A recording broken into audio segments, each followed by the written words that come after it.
let's talk a little bit about how we discuss a radiation. Now, there are lots of radiation units, and they're not going to be relevant to our exam, but they are going to be a little bit to this discussion. There's things like the Curie, there's the rad, the rem, the sievert, there's the erg, and there's more. There's a lot of different units for radiation that all tell something slightly different. This is part of the trouble with discussing radiation for folks. The units don't make any sense, so no one knows how much is good or bad or what's safe or what's not. Give an example here. Curie was just the number of events. This just said, hey, so many decays per second occurred. How many atoms broke down? Well, if it's given off alpha for something giving off gamma for the same number of events, well, one's way more dangerous. So a Curie, which is actually an insanely high amount, so we usually talk about micro Curies, but one Curie from one source could be more dangerous than a Curie from another source. And so you had to know how many from each source was a safe amount. So every element had its own different one. The rad was a way to kind of adjust this. It said, hey, forget about the events. How much energy did that event give off? So an alpha had less energy than a gamma. Rad tried to say, how much energy did I absorb from it? I mean, in the end, it's spread out over a bunch of bonds. The idea was it was more or less kind of evenly spread. And so, if you had so many rads, it was adjusted to say, sure, that might be 4 alpha strikes per beta strike, but they're both 2 rads, or whatever the amount would be. And so rad was kind of a way it's a radiation adjusted dose. It said, hey, we already figured out for each of these elements what the energy it's putting into you is. So even if one's given off the same amount of Curies, we can tell you this one is more dangerous. You get more rads from it. And so if you've ever played the Fallout games, rads weren't made up. That's actually a unit. But they weren't the best unit because, well, we're humans. We kind of care about what happens to us, how much is important for us. And different creatures take different damage based on the energy input. Bacterium, if you scale human down to them for mass, takes way less energy to die than scaled up human does. The idea of why is, well, we have a thick outer layer that can take damage and be sacrificial. Our organs are what's critical. But a bacterium just has itself. If it takes damage, the whole thing is damaged. So the REM was the radiation equivalent for man. The idea is it was adjusted specifically for humans. Like, how much is good for us? And then this keeps going. Sieverts and ergs. There's just a lot more of them. Just to give you a kind of idea of the variety of what it is people are trying to talk about most of the time. If you watched, HBO or Showtime had Chernobyl, they talked about the rotogen. There's just lots of units. So, well, let's do a little comparison. And so, let's talk about REM for a minute, just to give a general idea of what's going on. A normal dose over a year is about 0.27 REM. This is what the normal person picks up from high-energy random particles from space, from ultraviolet light, from the bananas you eat, from the uranium in the concrete, because you live in Washington, and our sources for most of that actually have a tiny little excess of uranium compared to most places. There's just radiation around. The calcium and the phosphate in your bones. Some of it's radioactive, and so you're getting a little bit from the calcium and the like. This is the normal amount. Well, you can get up to about 25 REM with no difference. At least no noticeable difference. So almost 100 times? Like, we are built to be able to handle some excess damage more than we normally take. Because if you could only do damage you take every day, you'd never recover from a bigger source. So we are built to handle and ramp up of damage. And so if you live somewhere that just has higher radiation, there's no noticeable difference. Some of those places over a lifetime might have a slightly higher cancer rate as the DNA gets mutated, but they're not suffering any radiation illnesses. Between about 25 to 100 rem, low white blood cell. So your white blood cell count goes down. They are fast reproducing cells, and so they are easily affected by damage that could cause them to be in a bad state when they go to divide. If your DNA is damaged, you actually repair it. Your cells are really good at doing that. But if it's damaged while they're trying to divide, they're not able to, and the cell terminates instead. And so this is why radiation is good against fast-growing cells. Like, if you are 100 or more, you are ill. This is reduced kidney function, immune system's not working, various chronic health problems, pneumonias, there are problems. It takes 500 rem until we reach the LD50, lethal dose for half of those exposed. So that is, what is that, 1, 2, 3 decimals, so 1,000, 2,000 times our normal dose. Now granted, this is assumed you get this spread out over a year. This is a lot of continuous damage. If you took 25 rem in a day, well, if you tried to scale that up to a year, that would look so insanely high, you might perish from just the 25 in a day. So there's a difference between the chronic that we're looking at, the spread out over time, and the acute.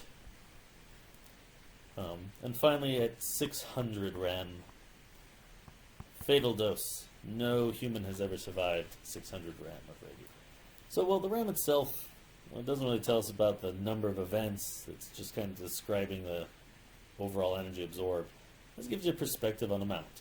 Your normal walking around every day for a year is 0.27, and you're unaffected up to 100 times more than that. And up to quite a lot more than that, you just have a slightly weakened immune system. It takes quite a bit more. You really don't get a lot of radiation exposure during a normal day, but you do get some continuously. It never really stops. Where does it all come from, though? That's kind of a fun bit, and we only recently, like last 2 years, discovered. So all those heavy elements like uranium breaking down into an alpha particle and thorium, well, they're all breaking down. So why are they still here? Where'd they come from? If they're unstable, how did we even make them? Or where do they begin with? Astrophysics, universe time, way back at the Big Bang. The universe was created, took a little while, a couple 100,000 years later, we had a bunch of helium and hydrogen and lithium around. And these collapsed, you had giant stars. These lasted a little while, giving off super intense light, and when they blew up, well, part of how stars work is they use fusion. So fusion says, hey, if I have a hydrogen and a hydrogen, I can slam them together with other things, and eventually I can make some helium. So your hydrogen, well, technically it's hydrogen 1 and hydrogen 3, but you get helium 4 out of it. You can slam them together, and when this happens, you give off a lot of energy. Fusion gives off enormous energy for a while. So what has happened is the star, the hydrogen turns into helium. As the star is about to die, helium turns to lithium. Lithium, the boron, to carbon, to actually neon. It jumps up, does a few odd steps. But eventually, it makes everything on the periodic table up to iron. Once you make iron, it actually requires energy. So as soon as it starts fusing iron, it cools the star, and suddenly the star's not hot enough to stay giant, and it collapses. The whole thing crushes at almost the speed of light, slams into itself and then explodes back out, kicking off the outer layers. And so you get a tiny neutron star, or a black hole, and then you get tons of other stuff blasted out into space. Well, this is where all the carbon, the boron, the oxygen, kind of all the important elements for life come from.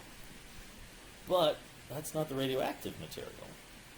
What's left, that little core that's left at the end, if it didn't become a black hole, it becomes a neutron star. Imagine an object the size or the weight of the sun that's only 20 kilometers across and spinning 600 times a second. The gravities on these is so insane that it will literally rip your atoms apart one by one before you can touch the surface. It will just shred them. So neutron stars are incredible. They are the super dense corpses of collapsed stars that fail to become black holes.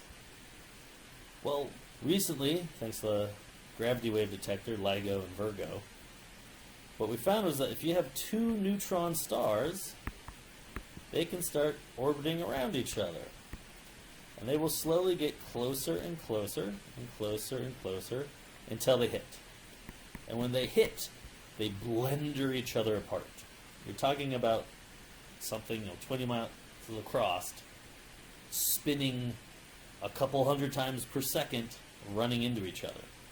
And so one of them's curving this way, one of them's curving that way, and right as they hit, they just shred chunks off.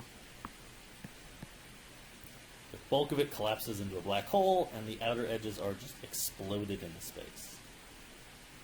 But a neutron star is exactly what it sounds like. It is neutrons. It is nothing but neutrons that collapse, shoves them all together. And so you have large collections of pure neutrons. Well, when it's the size of a neutron star, that's stable. But if you have smaller sections of pure neutron, those are not stable. And randomly, some of them will just turn positive. Will kick out electrons. You'll have your neutron do beta decay. You'll create some protons. So blue here is proton. And bigger chunks will keep breaking down, and the neutrons will be turning into protons, and eventually you'll get, from a giant molecule, you'll break off a smaller bit. That smaller bits will then start adding some pluses, and you can end up with things like uranium, 238 and others. And so all the heavy elements, all the radioactive materials that we have, are actually the just shredded, blendered remains of the corpses of two dead stars. These got kicked out into the galaxy, ran into star formation clusters, collapsed into the planets and the like, and that is where we get uranium from. Oddly enough, this is also where you get gold from. So if anybody's got a gold ring, you might think it's this wonderful statement of the love of your partner. I think of it as the awesome discarded remains of two dead stars that obliterated each other in an explosion to create a black hole. But also love and foreverness. But this is where it actually comes from. And we'd thought it for a while, because way back in the day we thought supernovas could create it when they exploded. But more and more math we've done said that was not really possible. And so our next thought was it was neutron star collisions, and we finally got to observe one, thanks to the gravitational wave detectors. So LIGO and Virgo picked up some insane gravitational event. There's a lot of satellites that now just immediately zoom, or telescopes immediately zoom to any event LIGO picks up. And what we saw right afterward was this explosion of all these heavy elements forming. And so this is where we actually get all of our radioactive material. And so, well, we can create a little bit. There are, sorry, going up a little too There are ways to create it using incredibly high energy synchrotrons to speed up electrons and slam them into things. For the most part, we just have to dig up what's around us, left over from ancient stars. So, this was a little discussion into kind of the comparative amounts of radiation, just so you have a sense of what does it actually take to be damaging. Like, it's not just a small amount of radiation. Like, we get a small amount all the time. It takes a lot to do anything to us. And then, where does it come from?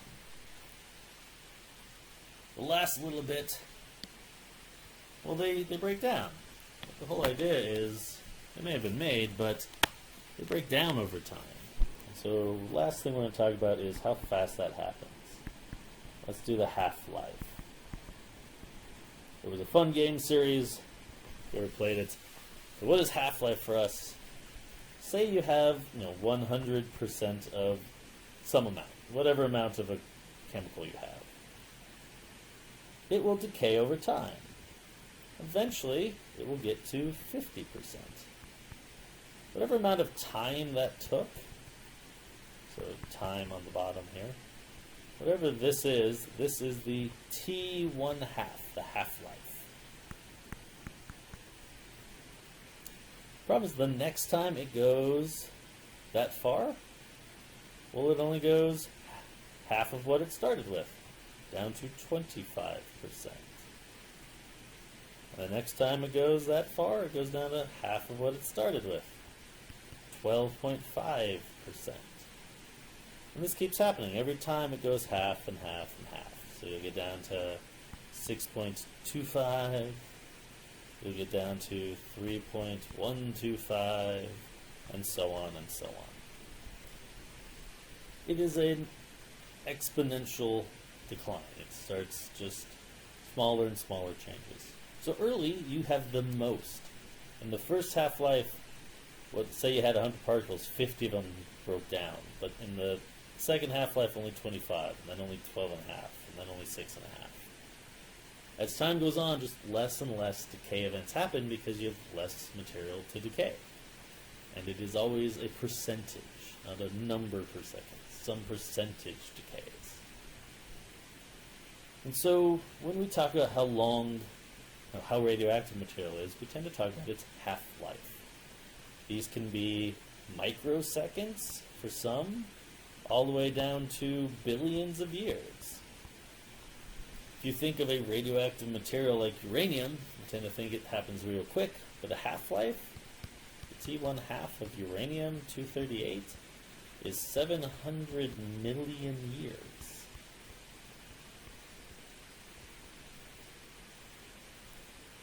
Which actually means we can calculate out how many decay events happen per second. Let's say that you have 1 mole of uranium-238. In one half-life, in one T1 half, 0.5 moles of it will go away. So you can say, well, 0.5 moles decayed, which you can translate into 3.011 times 10 to the 23 events. This is how many decays.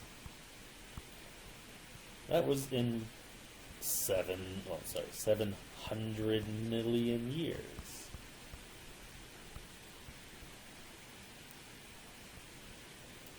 Which means you go, hey, 1 year, 365 day, 1 day, 24 hour, 1 hour, 60 minutes, 1 minute, 60 seconds. You could actually find decays per second. What you're going to find is that it's like 1 times 10 to the 7 decay per second. Remember, moles are ridiculously huge numbers of things. So even over 700 million years, you're still having 10 million decays per second. So if you were to pick up a chunk of uranium, despite the very long half-life, it's still putting a lot into you. But again, a mole of uranium is going to weigh 238 grams. We usually work with micrograms or nanograms. So if you're a 100th as much stuff, you'll have 100th as much decays. If you're 1/10,000th as much stuff, you'll have 1/10,000th as much decays. The result is we work with very tiny amounts of radioactive materials, so the decays get down to countable, reasonable numbers. This kind of lets us see just how many events are really occurring. What is the speed at which radiation events are happening? So a lot of times with things with smaller half-life, which is a lot of medical isotopes, they're working with nanomoles of the material. They don't need a lot of it to get plenty of radiation events in a short amount of time. Which is handy. We don't make a lot, but then you don't need a lot. It's much harder these days. I said, we talked about where the isotopes come from in the universe, but a lot of it, the manufacturing, processing, and everything came from the Cold War. All medical isotope research was really a public relations campaign from the military to justify making the weapons still. So when the Cold War ended and we don't make as many weapons that need radioactive material, we shut down a lot of the processing facilities. So there's actually only a couple sites in the world now that make medical isotopes. It is becoming a more serious problem. It's harder and harder to obtain them. We've started using different isotopes that are more readily available and more shippable and can be done on easier scales, simply because we didn't have access to the readily available ones left over from uranium processing back in the day. But that's our last little bit. I wanted to talk about where it came from and where it goes, how fast it goes away. And that'll conclude our last little bits of radiation. I hope you enjoyed kind of the history of the universe in 3 minutes.